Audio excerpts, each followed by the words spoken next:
Queridos irmãos, bom dia, a paz do Senhor Jesus esteja no seu coração, esteja na sua vida, na sua família, aonde você se encontrar nesse momento.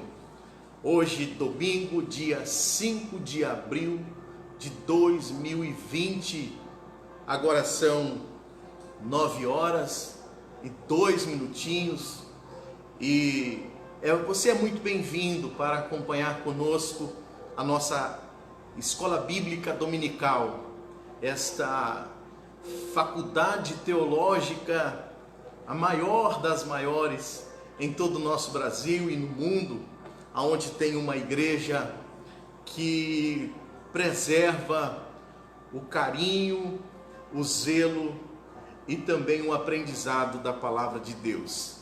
É muito bom poder estar compartilhando aquilo que nós temos buscado de Deus. E é claro, todos nós trocamos conhecimentos.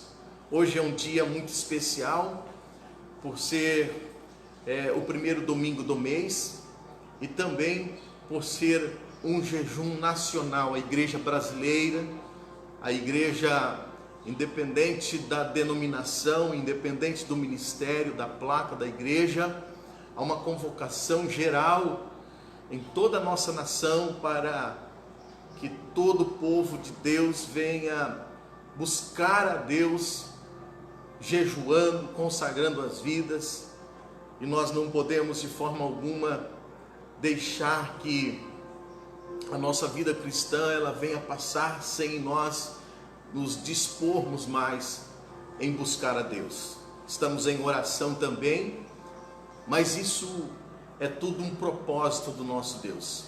E você é muito bem-vindo para estar com a gente agora aqui nessa Escola Bíblica Dominical. É a primeira lição do segundo trimestre de 2020. São mais aí 13 lições, mais 13 lições maravilhosas que vão ser para o nosso elevo espiritual. E vamos extrair aqui destas lições muitas coisas que serão para o nosso crescimento, que serão para o nosso progresso espiritual. E é importante salientar, o tema desta lição vai falar sobre a igreja eleita, redimida pelo sangue de Cristo e selada com o Espírito Santo da promessa. Há tanta coisa linda aqui, que nós vamos saber a importância, que nós levarmos o nome de cristão tem um valor gigantesco. Há um peso em nós servirmos a Deus, há um peso moral, espiritual, há um peso quando nós falamos que somos cristãos.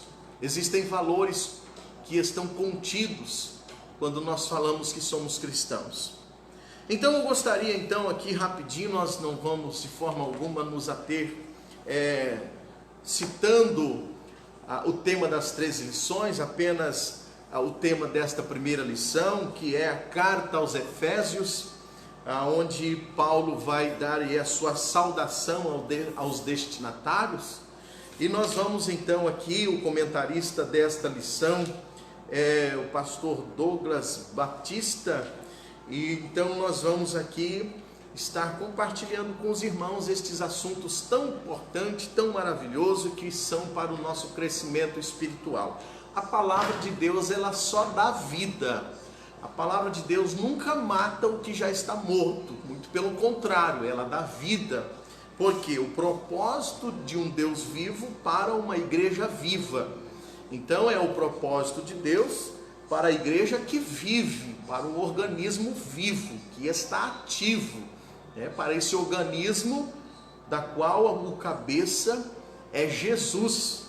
Então às vezes nós olhamos um ministério e nós achamos que o cabeça do ministério, algumas pessoas entendem dessa forma, o cabeça do ministério é o pastor da igreja. Não, o cabeça da igreja toda como um geral é Cristo Jesus.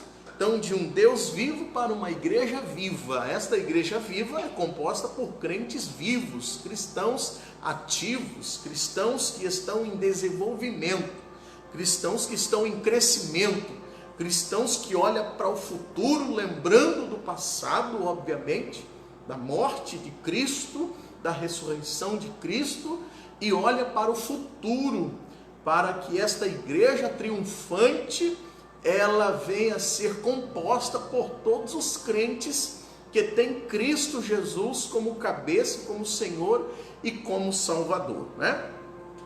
Então hoje, dia 5 de abril de 2020, a lição de número 1, a carta de Paulo aos Efésios e a saudação aos destinatários. O texto áureo já começa dizendo: a vós graça e paz da parte de Deus, nosso Pai, e da do Senhor Jesus Cristo. Efésios capítulo 1, verso 2. Interessante que quando ele fala a vós graça e paz, a gente acha que por esta palavra tem uma profundidade. A graça, que é o favor imerecido, que aquilo que nós merecíamos, nós não recebemos, e aquilo que nós merecíamos, que é graça, nós não merecíamos e recebemos pela infinita graça. Então Paulo já começa dizendo graça e paz, o estilo, o perfil das saudações do apóstolo. Nós vamos ver em todas as 13 epístolas dos 27 livros do Novo Testamento, 13 das 27 cartas são autorias do apóstolo Paulo. Verdade a ser colocada em prática, está registrado o comentário que diz: a epístola ou a carta aos Efésios revela o propósito eterno de Deus para a igreja de Cristo. Então a gente vê aí que a carta ela tem a sua magnífica importância, porque revela o propósito eterno de Deus para a igreja. Nós entendemos que nós, como cristãos, nós estamos como peregrinos, nós não somos desse mundo, estamos apenas peregrinando, né? Então Deus tem um propósito eterno para nós, para mim, para você que você aí tem se identificado como cristão. Deus tem um propósito eterno. E daí, para a gente ler na leitura bíblica em classe, como não é uma leitura longa, a gente pode aqui lendo, né? Você pode aí acompanhe. É um café da manhã espiritual, um café da manhã com Jesus. Não tem café da manhã melhor do que este, de nós estarmos aí separados, né, buscando a Deus neste jejum nacional, porém um café da manhã espiritual. Que legal, muito bom, e eu gostaria que você viesse para tomar esse café espiritual com a gente, né? Uma porção da palavra de Deus. Efésios capítulo 1, o verso 1 e o 2, você pode também acompanhar na sua Bíblia, né? Se você já tem a sua revista, claro, muitas pessoas não têm, mas você não tem a revista, pode acompanhar na Bíblia. Então, Efésios capítulo 1, verso 1 ao 2, está escrito: Paulo, apóstolo de Jesus Cristo, pela vontade de Deus, aos santos que estão em Éfeso e fiéis em Cristo Jesus. A vós, graça e paz da parte de Deus, nosso Pai, e da do Senhor Jesus Cristo. Depois, Atos capítulo 19, até o verso de número 7, está escrito: e sucedeu que, enquanto Apolo estava em Corinto, Paulo, tendo passado por todas as regiões superiores, chegou a Éfeso, e achando ali alguns discípulos, disse-lhes: recebestes vós já o Espírito Santo quando crestes? Eles disseram-lhe: nós nem ainda ouvimos que haja Espírito Santo. Perguntou-lhes então: em que sois batizados? Em que sois batizados? E eles disseram: no batismo de João. Mas Paulo disse: certamente João batizou com o batismo do arrependimento. dizendo ao povo que cresce no que após ele havia de vir, isto é, em Jesus Cristo. E impondo-lhe as mãos, veio sobre eles o Espírito Santo, e falavam línguas e profetizavam. E estes eram ao todo 12 varões. Olha só, então, a gente vê aqui todo esse contexto que aconteceu quando Paulo estava em Éfeso, né? A gente sabe que Paulo fez uma viagem, e na segunda viagem, então, Paulo ele encontra essas pessoas, né? Paulo, primeiro ele passa em volta da cidade de Éfeso, em outras regiões, e então depois Paulo chega até Éfeso e encontra estes homens que eram discípulos, porém que tinham sido batizados pelo apóstolo ou pelo profeta João Batista. Todos conhecem a história que João é aquele que batizava no Rio Jordão. Ele dizia: eu sou aquele que batizo com água, mas virá um após mim que vai batizar vocês com o Espírito Santo e com fogo. Então o apóstolo Paulo encontrou na cidade de Éfeso estes varões, da qual eram discípulos, mas que porém até então não havia tido uma experiência com o Espírito Santo de Deus, e que todo cristão, depois de ter uma experiência com o Espírito Santo, aliás, não há como nós aceitarmos a Cristo e decidirmos entregar a vida a Cristo, se não for por meio de uma visitação, né, espiritual, uma visitação do Espírito Santo. Mas a gente vai aqui adiantando, né, que nós temos os objetivos dessa lição, e uma delas é apresentar a data e a autoria da carta, né, aproximadamente a data e o autor da carta. Isso é bom para que quando você esteja explicando e falando da Bíblia para alguém, você tem aí subsídios, você tem argumentos, você tenha conteúdo para falar da Bíblia para algumas pessoas. Então, o objetivo é nós falarmos do autor da carta aos Efésios e também aí a data aproximadamente da autoria dela. Também identificar para quem foi dirigida essa carta, né? A gente já vê aí que já foi dirigida aos Efésios, porém a gente vai ter algumas boas surpresas, que até essa carta chegar aos cristãos em Éfeso, ela também passou anteriormente na mão de algumas outras pessoas cristãs de outras cidades. A gente vai conhecer isso também. E explicar o propósito desta escrita da mensagem contida. Qual é o propósito, né? A gente, quando hoje quase não se fala mais de carta, né? Mas no período quando houve aquele tempo em que carta era muito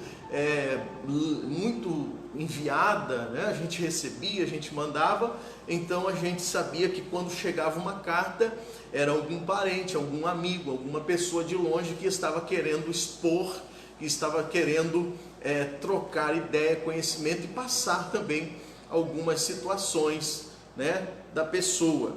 Então Paulo não é diferente. Paulo vai escrever essa carta com alguns propósitos e que a gente vai conhecer, né? A introdução, olha, é interessante que eu vou pegar com a pinça aqui, a gente vai pegar alguns apontamentos para que não se torne muito maçante, né? Mas a introdução, a gente vê que a Epístola aos Efésios é denominada, eles dão um apelido para a carta pela questão da importância dela. Uma carta que tem aí um conteúdo extremamente teológico, né? Porém, estudiosos dão apelidos para a carta, e eles colocam assim como a coroa dos escritos de Paulo, devido então à tamanha importância e do conteúdo dela para aquele determinado situação daquela cidade. Então eles colocam alguns apelidos, né, que para mim também não muda nada, mas é bonito da gente poder estar, né, colocando esses apelidos bonitos. A coroa dos escritos de Paulo, a rainha das epístolas, né, porque ali está os propósitos de Deus, então, para a igreja, para os cristãos, tá? Isso é muito bom, que as propostas de Deus a gente sabe que hoje nós temos o Espírito Santo, como tinha também naquela época, mas vinha por meio das cartas, né? Por meio das cartas. Então Paulo escreve essas cartas. Depois a gente vai aqui já abordando aqui as questões introdutórias, né? Na lição estudaremos alguns aspectos introdutórios e as principais abordagens da doutrinárias da epístola. E a gente vai aí, durante esse estudo, a gente vai com certeza amadurecer e se aperfeiçoar um pouco mais. Obviamente o tempo, ele é um tempo que, se fosse para a gente entrar e falar com todos os detalhes da carta, a gente levaria algum tempo, mas hoje, para a gente poder começar muito bem o dia, vamos lá, tá certo? Pois bem, a autoria e a data da carta, né? A autoria e a data da carta, conforme o costume da época, o autor ele começa declarando primeiro a sua identidade, identificando quem é a pessoa que está mandando a carta. E eu coloquei aqui algumas coisas interessantes nos meus apontamentos, minhas anotações, sobre a identificação do apóstolo. Olha só como que ele vai se identificando. Ele começa já na carta de Efésios, capítulo 1, verso 1 e 2, ele começa dizendo assim: Paulo, apóstolo de Jesus Cristo, pela vontade de Deus. Ele já vai se identificando. Paulo, apóstolo de Jesus Cristo, pela vontade de Deus, né? A gente vê nessa expressão, não que Paulo era um homem autoritário, mas a gente vê nessa expressão uma autoridade outorgada de Deus para Paulo. Quando Paulo ele diz assim: olha, essas identificações iniciais nas cartas do apóstolo Paulo é como se fosse assim uma marca d'água, né? Como se fosse ali um registro, como se fosse ali uma autentificação da carta. E ele começa: eu sou o apóstolo Paulo, servo de Jesus Cristo pela vontade de Deus. E interessante que essa carta de uma autoridade pela vontade de Deus, é a própria pessoa do apóstolo.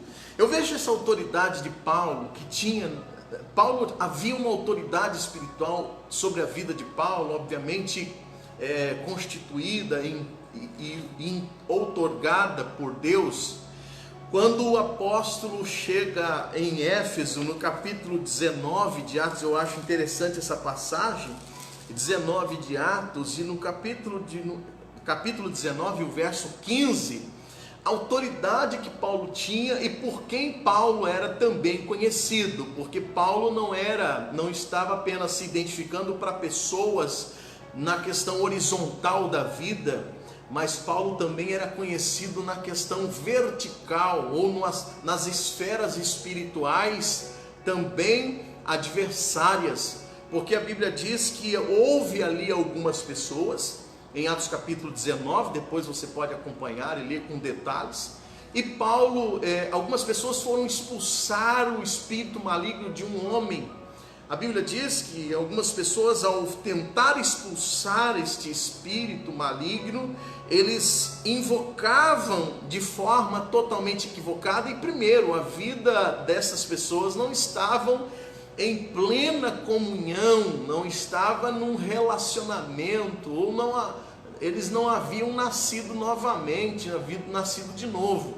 E eles foram expulsar o demônio de uma pessoa da seguinte forma, olha só, e alguns dos exorcistas judeus ambulantes tentavam invocar o nome do Senhor, eu estou lendo Atos 19, 13, tentavam invocar o nome do Senhor Jesus sobre os que tinham espíritos malignos, dizendo: esconjuro-vos por Jesus a quem Paulo prega. E os que faziam isso, verso 14, e os que faziam isto eram 7 filhos de Seva, judeu, principal dos sacerdotes. Porém, respondendo, o espírito maligno disse: conheço a Jesus e bem sei quem é Paulo. Olha a expressão usada pelo próprio espírito maligno, obviamente na boca da pessoa. Conheço a Jesus e bem sei quem é Paulo, mas vós, quem sois?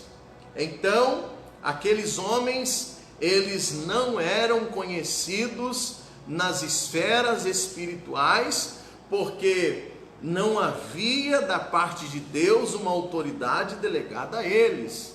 Então a gente já vai aprendendo aqui que Paulo, quando ele diz assim, olha, eu sou Paulo, apóstolo de Jesus Cristo pela vontade de Deus, Paulo ele está se identificando entre homens, mas nas esferas espirituais da maldade, Paulo já era conhecido. Então isso traz para nós aí subentende-se que Paulo ele havia uma autoridade na vida dele e também nos escritos, porque aqui Paulo ele está enviando uma carta. Imagina pegar uma carta que ela é vinda da mão do apóstolo, da qual Deus o constituiu como pregador aos gentios. Isso é muito magnífico, isso é maravilhoso. Então Paulo está dizendo, olha, eu sou o apóstolo Paulo. E outro detalhe importante que a gente vai ver aqui, a autoria da carta, então a gente já aprende que é Paulo.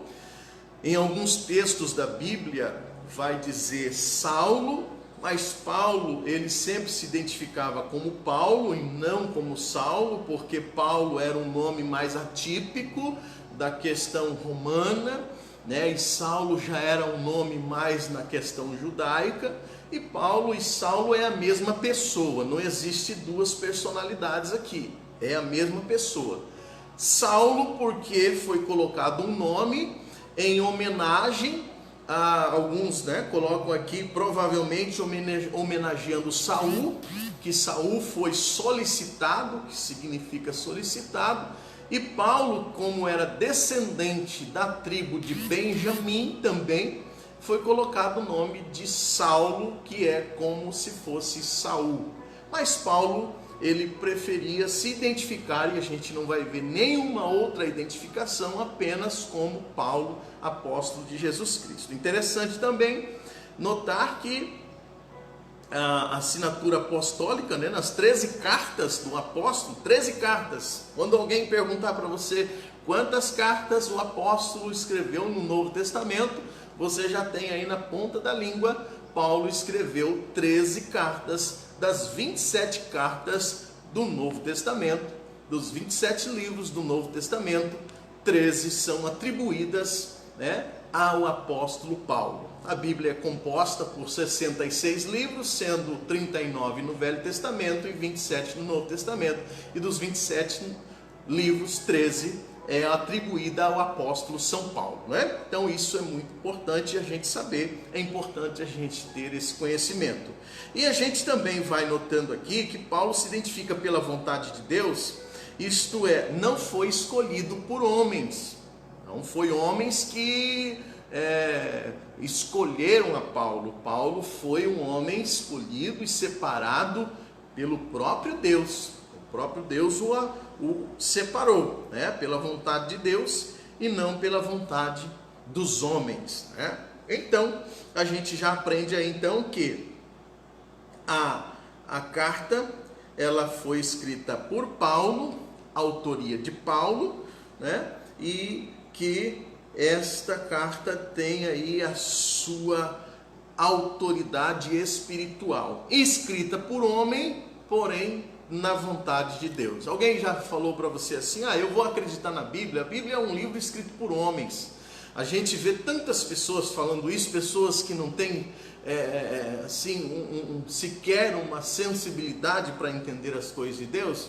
Mas é claro que Deus vai escolher homens para escrever um livro. É obviamente que Deus vai escrever homens para escrever a mensagem e a vontade dele expressa na Bíblia. Por isso que a Bíblia foi escrita por homens, mas não por vontade de homens, Isso é o que está em 2 Pedro, capítulo 1, versículo 21, onde está escrito ali que toda palavra inspirada não foi escrita por vontade humana, mas sim por homens cheios do Espírito Santo de Deus. A gente pode até ler, 2 Pedro 1, 21, está escrito: porque a profecia nunca foi produzida por vontade de homem, nunca foi produzida por vontade de homem algum, mas os homens santos de Deus falaram inspirados pelo Espírito Santo. Então, toda a Bíblia né, toda a Bíblia, tanto os 27 livros do Novo, quanto os 39 livros do Velho Testamento, embora ali também há livros poéticos, livros históricos, né, livros proféticos e por aí vai. E todos eles escritos por homens cheios do Espírito Santo de Deus, né? Não foi escrita por vontade humana, pelo contrário, por uma vontade e autoridade divina. Então, uma epístola na prisão. A gente sabe que quando Paulo escreveu, ele estava um período, né, e encontrava-se preso em Roma. Por isso ele se identifica como prisioneiro do Senhor Jesus. É importante aqui também essa expressão do apóstolo, né? Está em Efésios 3:1, e ele não usa essa expressão apenas em Efésios 3:1, depois tem mais outras expressões em Efésios capítulo 4, versículo 1, que ele diz embaixador em cadeias, e então também em Efésios capítulo 6, versículo 20, né? Isso indica que era uma carta enviada do cárcere. Mas interessante aqui a gente observar que Paulo, essa expressão prisioneiro de Cristo, ele não está dizendo em momento algum que ele era prisioneiro de homens. Ele não era prisioneiro de homens, ele estava preso por homens, mas não prisioneiro de homens. Quer dizer, isso traz a ideia para nós que agora a gente está nessa quarentena e a gente percebe como que não é fácil, né? Embora Paulo teve 2 anos da sua vida, do seu ministério, preso numa prisão domiciliar, os irmãos conhecem, né? Vamos entrar nos detalhes, mas Paulo ficou 2 anos preso em prisão domiciliar, e dessa prisão domiciliar também escreveu. Porém, a gente sabe que ser preso, mesmo dentro da casa da gente, sem ter que sair, isso todos têm agora na prática como falar, né, com propriedade, né, Clécio? A gente falar isso porque ficar preso já não é, na casa da gente já não é fácil. Agora imagina atrás das grades, como o apóstolo ficou também, né? Então a gente vê isso. Só que em momento algum Paulo ele atribui isso a dizer assim: eu estou preso, eu sou prisioneiro aqui de Cristo, mas o homem me prendeu. Ele não questiona de forma alguma. Ele não questiona, até porque Paulo ele estava preso, porque ele não havia matado, não havia roubado, não havia de forma alguma causado alguma desordem na sociedade.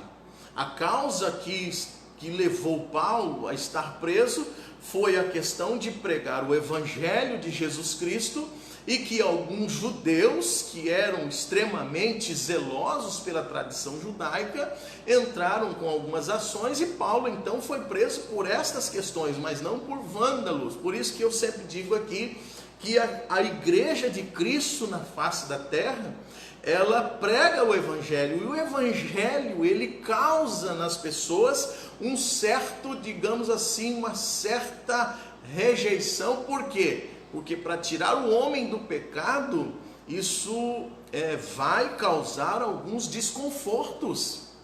Causar o homem do pecado, como para uma sociedade que está presa no pecado, uma sociedade que está presa em tantas coisas relacionadas ao pecado, que são promotores do pecado, que são incentivadores para o pecado, e que são aí declaradamente voltados para o pecado. Falar do amor de Jesus Cristo para estas pessoas é causar uma certa oposição, é causar um certo confronto, mas não é porque a gente quer briga, não é porque a gente quer sair em vias de fato, não é isso em momento algum, mas é porque o Evangelho, a palavra viva, a palavra que dá vida para aquele que está morto, ela causa isso. Porque a palavra, quando é transmitida, é do Criador para a criatura, é do poderoso para o que precisa de ser alcançado pelas mãos de Deus. Então,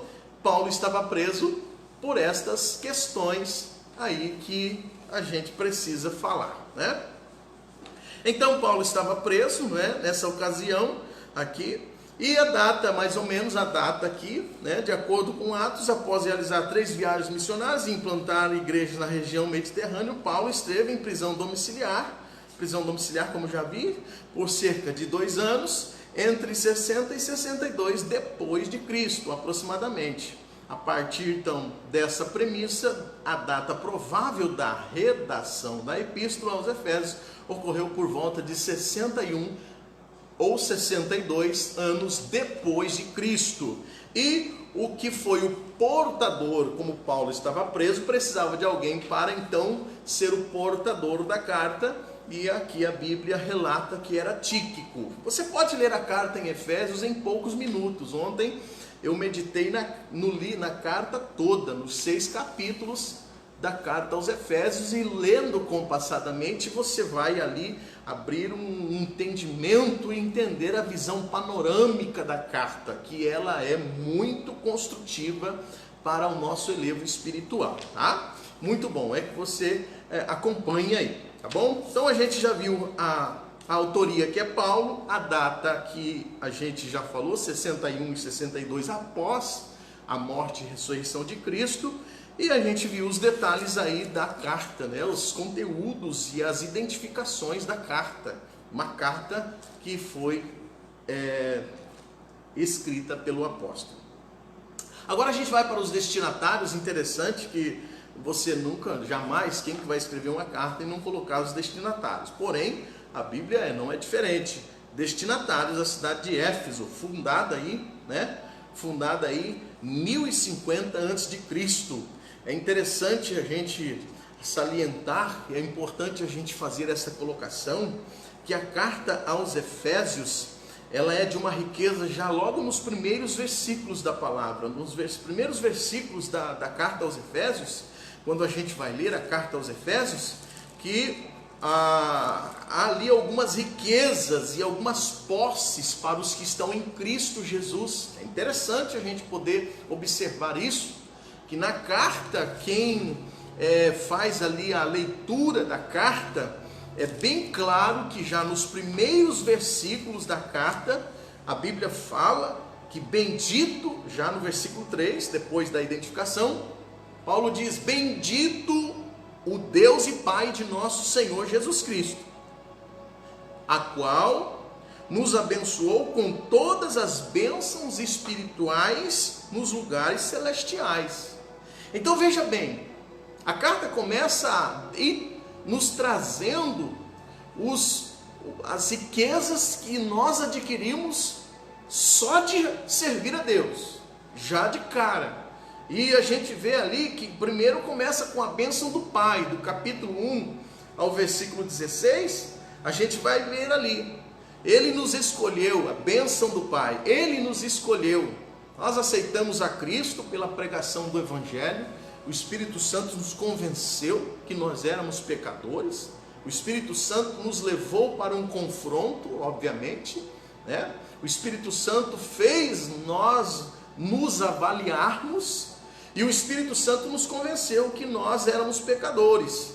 Então, quando a gente usa essa expressão, eu quero aceitar a Jesus, na verdade a gente está apenas nos colocando à disposição de Deus que já nos olhou, né? A gente não vai entrar na questão aí da questão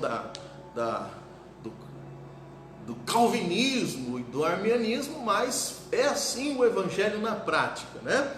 Por pregação do Evangelho nós aceitamos a Cristo, então Ele nos escolheu, nos versículos 3 e 4, né? Primeiro capítulo de Efésios, da carta aos Efésios. Depois Ele nos adotou, depois Ele nos aceitou. Então são as bênçãos de Deus. Primeiro Ele nos escolheu, segundo Ele nos adotou. O que é adotar? A gente vê aí na prática adotar. A pessoa adotou uma criança, né? Ou algumas pessoas que hoje são pessoas abençoadas, bem-sucedidas, que foram criados por pessoas que o adotaram, pessoas que viram graça naquela criança ou naquela pessoa e adotou ela. Por quê? Adotou ela porque, obviamente, ela estava levando uma vida não muito agradável, ou a pessoa era órfã de pai e de mãe, ainda que os pais e mães existiam, mas não havia ali cuidados. Então uma pessoa adotou aquela criança, né, vamos usar esse termo, e essa criança então passou a ter uma qualidade de vida, passou a ter uma família. o Senhor nosso Deus, Ele nos adotou, Ele nos tirou do mundo que nós estávamos descuidados e Ele nos trouxe a uma família. Isso é as bênçãos espirituais nos lugares celestiais em Cristo. Então Ele nos escolheu, Ele nos adotou e Ele nos aceitou. No versículo de número 6, Ele nos aceitou para louvor e glória da sua graça, pela qual nos fez agradáveis, né? Pela qual nos fez agradáveis. E depois as bênçãos do Filho também. As bênçãos do Filho, que é, Ele nos redimiu, Ele nos perdoou, Ele revelou a vontade de Deus para nós, Ele nos fez herança. Esta palavra, Ele nos fez herança, é que tudo que pertence, a gente pode até ler o texto que diz assim: nele digo, em que também fomos feitos herança, havendo sido predestinados conforme o propósito. Essa palavra predestinados, eu quero trazer aqui a ideia dessa palavra, predestinação, e conforme o propósito daquele que nos faz todas as coisas, segundo o conselho da sua vontade. Queridos, eu preciso que você entenda que quando a Bíblia fala que Ele nos predestinou, eleição refere-se às pessoas e predestinação de propósito para estas pessoas. Predestinação de propósitos, predestinação de planos, predestinação de projetos, predestinação das finalidades pela qual nós fomos eleitos e fomos escolhidos pelo Senhor. Então eu gostaria que você entendesse essa importante colocação a respeito da predestinação, que está também no plural, não está no singular, e que nos predestinou projetos, predestinou planos, predestinou finalidades, predestinou esses adjetivos que é importante a gente colocar aqui, tá certo? Muito bem, então, vamos lá. Então foi destinada a carta a Éfeso, a cidade de Éfeso, para a igreja que estava em Éfeso, pela qual Paulo, preso, enviou a carta a Éfeso. A gente vê que Éfeso era uma cidade metrópole com 500 mil habitantes. Nesta cidade, na época, com 500 mil habitantes, havia um anfiteatro que comportava 25 mil pessoas sentadas. Havia algumas atrações nesta cidade. Era uma cidade da qual passava uma rua toda marmorizada. Era uma cidade que havia porto, uma cidade portuária, que passava ali o canal do mar Egeu, e também era uma cidade muito movimentada. Então a cidade também havia ali estádio com pistas de corrida, arena onde os homens e os animais, e tinha as atrações, né, naquela época também. Então era uma cidade onde tinha um certo poder aquisitivo também. Imagino que essa cidade, Florianópolis, a nossa capital, tem mais ou menos uns 500 mil habitantes, né? Mais ou menos uns 500 mil habitantes. Não sei em questão de dimensão, mas em quantidade de habitantes era como se fosse uma Florianópolis, mais ou menos, né? Fazendo assim essa colocação para a gente entender. Então havia as atrações. Porém, a gente vê também que na cidade de Éfeso havia o centro da religiosidade em Éfeso. Então, irmãos, olha só, a gente entende que a tecnologia, a gente está experimentando aí a tecnologia numa velocidade muito grande, a tecnologia, ela tem nos surpreendido, coisas novas saem diariamente, né? Uma ideia, você compra hoje um celular, não demora muito aí, coisa de poucos meses já tem um celular mais avançado do que o que você comprou ontem. Um carro que você comprou, comprou na loja, que um carro super moderno, um carro com todo conforto, não demora muito, já sai um carro melhor. Um computador, você compra um computador com todas as características que você precisa para o seu trabalho, para o seu estudo, não demora muito, sai um computador um pouco mais moderno, mais avançado, mais sofisticado, e enfim, e por aí vai. É o mundo da tecnologia, é o mundo também da ciência avançada, é o mundo de tantas coisas, né? Agora, a questão das potestades, elas nunca mudaram, sempre tiveram agindo, sempre tiveram as suas participações em todas os tempos, né? A gente vê aqui que na cidade de Éfeso, já é conhecido de muitos irmãos, havia ali uma movimentação num templo da deusa Diana, né? Alguns falam da deusa Artemis, a deusa da fertilidade. Mas esse templo era na época considerado como uma das 7 maravilhas do mundo. 7 maravilhas do mundo, então não era um templo pequeno. Havia muitos devotos desta divindade nesta cidade de Éfeso. E olha só, o apóstolo chega nesta cidade, a gente vai ver aqui a igreja, né? A gente vê aqui que esta cidade, ela atraía muitos turistas. Muitas pessoas vinham visitar esta cidade, obviamente, né? Não só apenas esse anfiteatro, não só apenas ali os meios de lazer, os meios de as atrações, mas também tinha ali esse templo da qual era uma das 7 maravilhas do mundo. Então isso atraía turistas de todas as nações, obviamente. Então movimentava muito a questão do comércio religioso, né? A gente tem no Brasil aqui um centro religioso que as pessoas vão lá para, enfim, fazer as suas devoções, né? E a gente então imagina mais ou menos uma situação como a gente tem aqui no Brasil. Mais ou menos aqui no Brasil, as pessoas saem de uma determinada região do Brasil para ir fazer e pagar os seus votos a uma determinada santa, a uma determinada deusa, a uma determinada isso e aquilo. E aqui na igreja, na cidade de Éfeso, com 500 mil habitantes, não era diferente. As pessoas iam fazer os seus devocionais, as suas romarias, assim podemos dizer, e também havia ali das 7 maravilhas do mundo, era o templo da deusa Diana dos Efésios, ou alguns falam da templo de Artemis, que é a deusa da fertilidade, mas o mais comum aqui a Bíblia fala da deusa Diana, mais comum. E então Paulo agora, ele chega nesta cidade, a gente vê aqui a cidade de Éfeso, né? A gente vê a igreja ali na cidade de Éfeso, onde Paulo primeiro ele evangeliza aos redores, né? Paulo ele vai, vamos usar o termo daqueles que vão comendo pela beirada, né? Paulo ele vai assim mais nas marginais, mais nas cidades circunvizinhas, e Paulo vai pregando, até que então Paulo chega à cidade de Éfeso, e a Bíblia diz que ali é que Paulo encontra esses 12 homens. Esses 12 homens, que é importante a gente salientar aqui, é importante a gente relatar aqui, a questão da potencialidade do Espírito Santo na vida das pessoas, que o Espírito Santo é ele que convence o homem do pecado, é ele que nos potencializa, né, para nós termos mais experiência com o Senhor diariamente.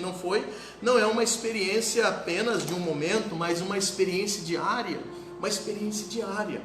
É importante nós citarmos aqui, queridos, às vezes as pessoas, para ter experiência com Deus, muitas pessoas, elas dependem muito, elas se colocam na dependência de certos eventos, de certos movimentos, de certos arranjos, de certas pessoas, que o movimento do Espírito Santo para algumas pessoas está muito ligado com outras movimentações.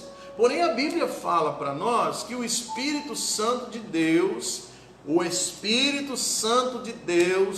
a terceira pessoa da Trindade, o Consolador, que Jesus deixou para nós não ficarmos órfãos, O Espírito Santo, ele tem o seu importante, o Espírito Santo que é Deus. A Bíblia diz na carta aos Efésios que por isso que esta participação do Espírito Santo aqui na vida desses 12, ela foi muito significativa, impactante e marcante. Porque nas bênçãos do Espírito Santo, onde está em Efésios capítulo 1, verso 13 e 14, quero ler porque é importante. Versos 13 e 14 da carta aos Efésios está escrito assim, em quem também vós estáis, depois que ouvistes a palavra da verdade, o evangelho da salvação, e tendo nele também crido, fostes selados com o Espírito Santo da promessa. Meus irmãos, selados, sabe o que é um selo? A gente está usando o termo que a Bíblia usa, fostes selados. O selo é como se fosse uma carta, vamos imaginar aqui uma carta, você vai fechar essa carta, e você vai, depois dessa carta fechada, ainda não é tudo, você vai levar essa carta aos correios, e aos correios eles vão colocar um selo. Este selo é o selo de lacre, ele está lacrada. Essa carta ela é inviolável, essa carta ela não pode ser mexida, essa carta não pode ser aberta por outra pessoa, a não ser aquela pessoa da qual recebe e está destinada. Você está entendendo? A Bíblia diz que nós fomos selados com o Espírito Santo, na qual estáis selados com o Espírito Santo. Quero aqui pegar um gancho nesta passagem. Selados com o Espírito Santo, meu irmão, minha irmã, você que está acompanhando, importante detalhe, o Espírito Santo selou a sua vida, ele lacrou você, ou seja, não existe, vou falar isso de uma forma muito bem colocada, não existe para um homem ou uma mulher de Deus que se converteu ao Senhor Jesus, não existe um homem que foi visitado pelo Espírito e selado pelo Espírito, brecha para maldição não quebrada. Não existe, porque o Espírito Santo, ele nos selou, ele lacrou. Você é inviolável, você é intocável, você não pode ser mexido por outras entidades espirituais, a não ser pelo próprio Deus Pai, pelo próprio Deus Filho e pelo próprio Deus Espírito Santo. Fostes selados, do qual é o penhor da nossa herança para a redenção da possessão de Deus, para louvor da sua glória. Olha se essa expressão, possessão de Deus. Querido, eu vou usar esse termo aqui, você está possesso por Deus. Possesso por Deus. E bênçãos do Espírito Santo, ele nos selou. Esse versículo resume o caminho da salvação. Ele nos deu penhor, que interessante. Em negócio de penhor é o dinheiro dado como entrada na compra de um bem. Ainda não entramos em todas as bênçãos do futuro que Cristo comprou para nós. Deus nos mandou o seu Espírito como penhor, que nos garante que vivenciaremos a redenção total e receberemos em glória todas as bênçãos prometidas por Ele. Que coisa linda! O Espírito Santo é o sinal, é o penhor, é a primeira parcela de Deus dizer assim: olha, segura esse aí para mim, guarda esse para mim. O que o Senhor vai dar como penhor? O Espírito Santo. Aleluia. aleluia. Você pode glorificar a Cristo, porque o Espírito Santo é o penhor, é a primeira parte, entre aspas, do negócio. Paulo usa esse termo penhor, como Deus dá um sinal que você é propriedade já selecionada, você é uma propriedade já reservada, escolhida pelo próprio Criador do céu e da terra. Isso é muito bom, aleluia, glória a Deus. Então a gente vê aqui Paulo agora, ele chega na cidade de Éfeso, ele encontra então esses 12 homens, né? A gente vai adiantando aqui, esses 12 homens, e a Bíblia fala que Paulo ora pela vida deles e eles recebem o batismo com o Espírito Santo, e então esses homens passam a ser realmente discípulos marcados por uma experiência com o Espírito Santo de Deus. Experiência não é com os homens, experiência não é com os lugares, experiências não são com as celebridades, experiências não são com os ídolos do mundo da qual nós vivemos, mas uma experiência com o Espírito Santo de Deus. É esse da qual todo cristão precisa ter, da qual todo crente precisa ter, e não só precisa ter, como buscar diariamente uma experiência com o Espírito Santo de Deus, que num mundo caótico, que num mundo terrível, num mundo de densas trevas, num mundo que jaz no maligno, é só aqueles que têm uma experiência com o Espírito Santo de Deus é que vai sobreviver, é que vai ter vida. E eu gostaria de usar uma expressão aqui muito interessante, aqui que eu anotei aqui desse comentário que eu tenho, que diz assim, olha só: o crente que não conhece a abundância que tem em Cristo Jesus, não consegue andar com Ele. O crente que não conhece a abundância que tem em Cristo Jesus, não consegue andar com Ele.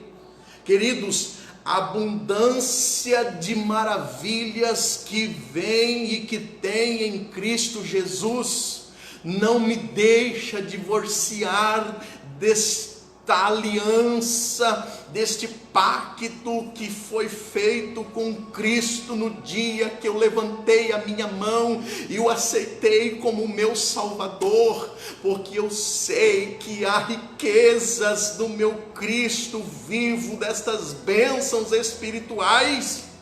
A cidade de Éfeso não é diferente da nossa cidade do mundo. A cidade de Éfeso era uma cidade tomada por força demoníaca. A cidade de Éfeso era tomada por corrupções, por busca pelo materialismo.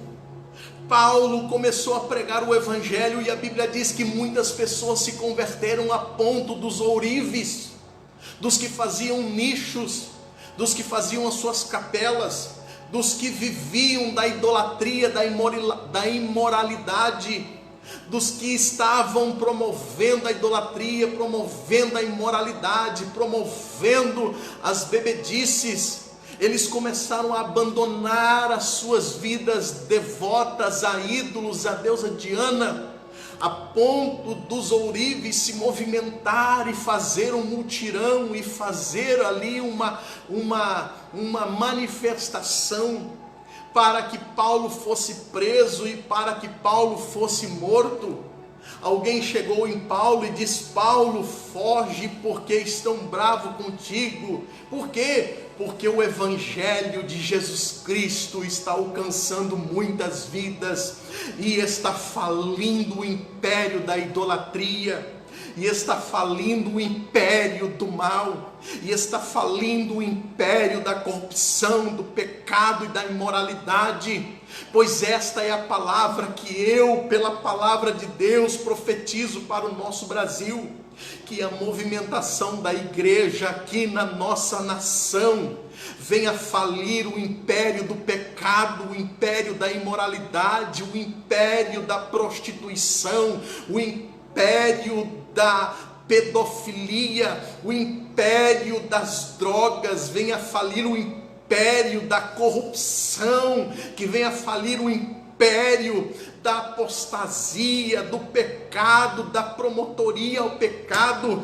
É a palavra que eu posso, da parte de Deus, falar para a nossa igreja no Brasil, que nós venhamos a ter uma experiência com o Espírito Santo, como Paulo e os seus discípulos tiveram, a ponto da cidade de Efésios, a cidade de Éfeso, dizer: estes homens estão transtornando o mundo, estes homens estão causando baderna, mas no mundo espiritual, porque quando o mundo espiritual é atingido, o mundo físico vai também entrar em ação. Por isso é importante a gente deixar essa colocação, que a cidade de Éfeso não é muito diferente do dia que nós estamos vivendo, e que às vezes a gente encontra pessoas desanimadas porque viu uma postagem que não agradou ele na rede social, e que às vezes a gente encontra uma pessoa que diz tanta ter experiência com o Espírito Santo, que deixou de vir na igreja porque ele pensou que alguém falou dele. Pelo amor de Jesus Cristo, esta experiência que você teve com o Espírito Santo, ela tem que te levar ao crescimento e para mais perto do Senhor Jesus, e para no mundo ousado da vontade de Deus. É muito bom a gente poder falar da palavra. É muito bom a gente poder falar. A gente vai adiantar esse tópico aqui, o propósito e mensagem. A epístola não aborda nenhum problema específico como em outras de Paulo. Porém, os capítulos iniciais da carta, percebemos, as ênfases sinalizam a solução de certas questões. Deixa eu falar do capítulo 1 ao capítulo 3 da carta aos Efésios. A gente vai ver o que Deus fez por nós, a posição que Deus colocou, da onde Deus nos tirou. Eu li ontem toda essa carta, porque é uma carta que tem apenas 6 capítulos, e eu vi aqui das questões de potestades, potestades falam de poderes demoníacos que atuam nos poderes de potestade. A Bíblia fala, e eu li, a Bíblia fala em Efésios capítulo 1, e o verso de número 20, que manifestou em Cristo, ressuscitando dos mortos e pondo à direita nos céus, acima de todo principado, poder e potestade, domínio e de todo nome que se nomeia, não só neste século, mas também no vindouro, e sujeitou todas as coisas a seus pés, e sobre todas as coisas o constituiu como cabeça da igreja, que é o seu corpo, a plenitude daquele que cumpre tudo em todos. Deixa eu te falar uma coisa: desde que Cristo morreu na cruz do Calvário e ressuscitou ao terceiro dia, quando a Bíblia diz que Jesus disse: e foi-me dado todo o poder nos céus e na terra, toda potestade. A gente sabe que existem demônios, sabemos que existem rituais macabros e sinistros que as pessoas realizam, mas eu sei também que aos pés de Cristo todas as coisas foi constituído, porque não existe autoridade maior do que está em Cristo Jesus, do que está com Cristo Jesus. Então, igreja do Senhor Jesus, membros da Igreja Assembleia de Deus, membros de outro ministério, em nome de Jesus, vamos levantar a nossa cabeça e vamos buscar a experiência com o Espírito Santo, que o Espírito Santo de Deus vai nos levar para um mundo ousado dos fatos e dos milagres e das maravilhas de Deus. Eu creio num governo, eu creio numa nação cujo Deus é o Senhor. Eu creio que Deus, Ele é poderoso para estender a mão sobre a nossa nação e nortear, acabar com a miséria, acabar com a corrupção, acabar com tudo e qualquer tipo de coisas que venha promover o pecado. Eu creio nisso. Eu creio. Então o propósito também é dos crentes que se convertiam, que precisavam de um amparo. Ele destaca aqui que os crentes precisavam agora levar um outro estilo de vida, de uma criatura nova, de uma criatura que nasceu de novo. Ele destaca ainda uma preocupação, a questão da unidade e paz entre os judeus e cristãos, pela universal da redenção para ambos. Ele destaca aqui também as premissas a respeito, considerar que uma das intenções do autor aos Efésios era de atender às múltiplas necessidades da igreja numa perspectiva pastoral. Outras coisas importantes que eles destacam aqui era a respeito, por isso que eu falo, capítulo 1, versículo 3, ele destaca para nós o que Deus fez por nós. Depois ele começa então a destacar o que nós temos que fazer. E quando a gente começa a ler no capítulo de Efésios, capítulo de número 4, aí então vem aquilo que a gente tem que fazer. E ele está dizendo: rogo-vos, irmãos, eu preso do Senhor, que andeis como é digno da vossa vocação, com toda a humildade e mansidão. Aí ele fala o que nós temos que fazer com o próximo. Por isso, meu irmão, nós estamos terminando, nós estamos encerrando, mas eu só quero dizer que Éfeso não tem diferença nenhuma do mundo que nós estamos vivendo. Porém, o que diferenciou no mundo que era terrível, que é terrível, que faz toda a diferença, é uma busca incessante pelo Espírito Santo de Deus. A sobrevivência e a vivência no mundo espiritual é estarmos cheios do Espírito Santo de Deus, praticar aquilo que nós conhecemos, exercitar aquilo que nós já sabemos que temos que fazer. Às vezes tem que vir uma pessoa de longe, de fora, que a gente não conhece, para falar aquilo que a gente já sabe e aquilo que a gente tem que fazer. Por que a gente em seminários e palestras vem gente de fora? E não estou dizendo que não é necessário, isso é importante, precisa acontecer, mas vem uma pessoa de longe, de fora, que eu não conheço, para falar aquilo que eu já sei, para falar aquilo que eu tenho que fazer. Você que já é crente há muitos anos, você que já é crente já há muitos anos, anos e anos, o que nós temos feito para que o mundo viva melhor, para que o mundo seja melhor, para que as pessoas sejam atingidas? Para nós concluirmos aqui, a epístola revela um elaborado resumo da salvação e suas implicações para a vida cristã. Seu conteúdo recorda o favor imerecido que recebemos gratuitamente da parte de Deus. Suas exortações nos impelem a viver em santidade, separados, reservados e alicerçados em Cristo, a cabeça da igreja, a batalhar contra a força das trevas.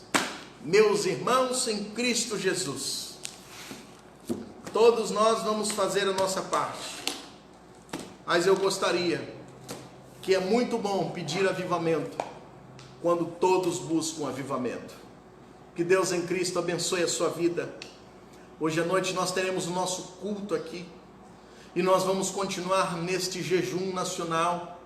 Você que tem um sentimento, traz 1 quilo de alimento não perecível à igreja, aqui a igreja de Sacos Limões, estamos aqui e vamos continuar nesta busca.